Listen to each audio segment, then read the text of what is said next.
кісі дегенде көрініп қалғысы келіп жатыр ғой, жаңа ортада Жанерке отыр ғой. Екеуінің жыры әлі бітпеген ғой бұл деген. Біз енді өзіміз куә болып жүрміз.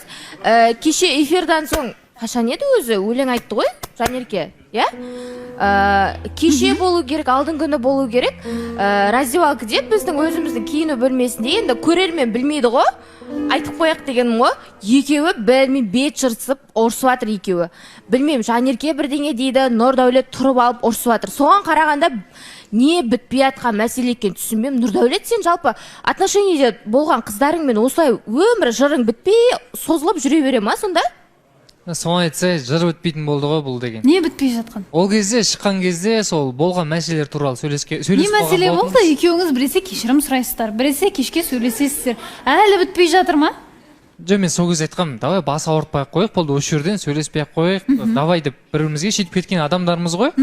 Енді ол кезде бір кішкене түсініспеушілік болып қалды да эфирдашы.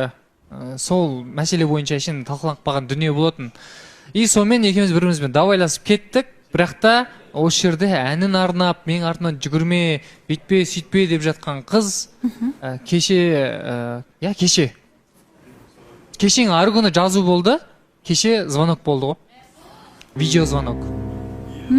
Кешең ары күні жазат, қалайсың, не істеп жатсың, жақсы өзің. Сонымен бір-бірімізге жауап қалмайтын шығармыз енді. Осылай инстаграмнан заблокировать етіп тастапсың, шығарсайшы деген сияқты қалды. Жарайды, мен ұмыт кеттім, сені заблокировать етіп қайттан шығарам деп дедім да, сөйтіп шығарып қойдым.